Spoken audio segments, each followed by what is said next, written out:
गुगलको स्थापना गर्दा ल्यारी पेज जम्मा 25 वर्षका थिए, सर्जे ब्रिन जम्मा 24 वर्षका थिए। भर्खरको कलिलो उमेरमा उनले गुगल सुरु गरेका थिए।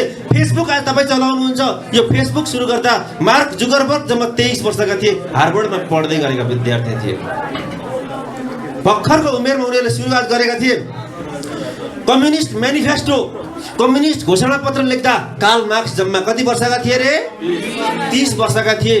त्यसै गरी जङ्गबहादुर राणा तपाईले नेपालको चिन्नुहुन्छ, नेपालको प्रधानमन्त्री हुँदा 29 वर्षका थिए। 29 वर्षमा प्रधानमन्त्री भएका थिए जङ्गबहादुर राणा। अल्बर्ट आइन्स्टाइनले तपाईँ चिन्नुहुन्छ, ल अफ रिलेटिभिटी सापेक्षतावादको सिद्धान्त प्रतिपादन गर्दा उनी जम्मा 26 वर्षका थिए। त्यसकारणले कलिलो उमेरमा पनि गर्न सम्भव छ यदि भित्र कमिटमेन्ट भयो भने, जुनून भयो भने, सङ्कल्प भयो भने, गोल भयो।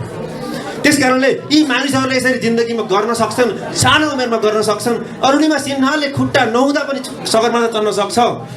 ब्रायन एक्टनले जागिरबाट निकालिएको मान्छेले व्हाट्सएप खडा गरेर त्यत्रो ठुलो प्राइसमा फेसबुकलाई बेच्न सक्छ। अमिताभ बच्चनले फिल्म इन्डस्ट्रीमा यत्रो तहल्का मचाउन सक्छ। सर आइज्याक न्युटनले एउटा स्याउ खसेको घटनालाई टर्निङ पोइन्ट बनाउन सक्छ।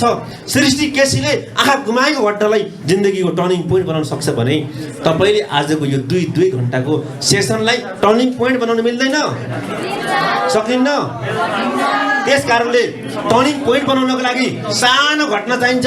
जब स्याउ खसेको घटनाले मान्छेको जिन्दगी बदलियो भने यत्रो 2 घण्टाको कार्यक्रमले जिन्दगी बदलिन्न।